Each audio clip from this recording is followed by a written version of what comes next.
The Ford government is set to table legislation today that would reform various parts of Ontario's justice system. For the details, let's go live to CP24's Beatrice Baseman at Queen's Park. Beatrice. Bakari, we're live right now in the Government Communications Centre. This is where coming up at 1:30 we'll be hearing from the Solicitor General Kersner and Attorney General Doug Downey. They'll be talking about this new piece of legislation that's actually going to be brought into the chamber at 3 o'clock this afternoon. One of the key pieces of this new justice bill, it's going to be called Andrew's Law. It's named after a 35-year-old father of three, Andrew Cristillo, who was killed in a crash back on August 3rd.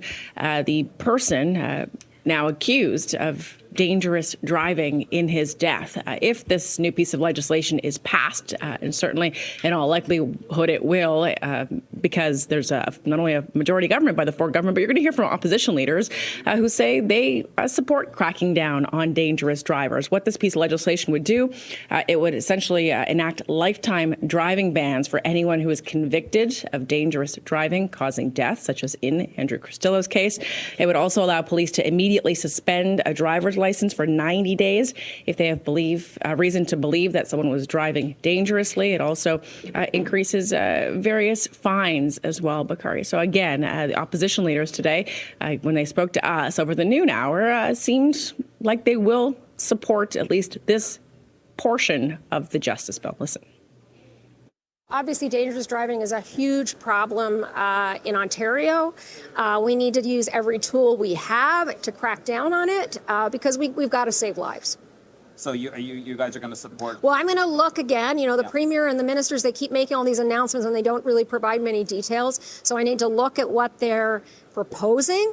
But on the surface, I think we all agree that dangerous driving is a real problem in the province of Ontario. We have to do something.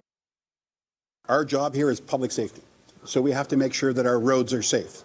The question I have is, the Premier is going to make a law about extreme circumstances, but the everyday risks to people of speeding, he's kind of made worse. He has made worse by eliminating automated speed cameras. So that Andrew's Law is one component of this piece of legislation. Another component of this justice bill is something that was just announced yesterday by the Solicitor General and the Attorney General, and that's new changes when it comes to bail and the way people get bail. It's part of the bail reform program that we've heard this government talking about for months now. And so what this proposed piece of legislation would do is if someone's been accused of a crime, charged with a crime, in order to get bail, they or their surety is going to have to essentially put up that bail money, Bakari, ahead of time into a trust so that if that person breaches bail, that money can be withdrawn immediately. Why the government hoping that this would act as a deterrent? Opposition leaders, when I talked to them yesterday, less supportive of this component of the bill. Mike Schreiner, Ontario Greens leader, saying he's concerned it's going to increase overcrowding in Ontario jails. They're already full.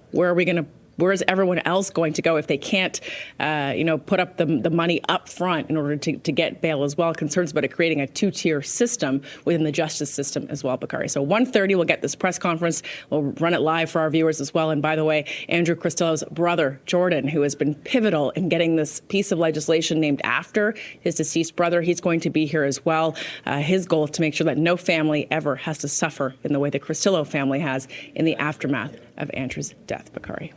Okay, reporting live from Queen's Park, CP24's Beatrice Baseman.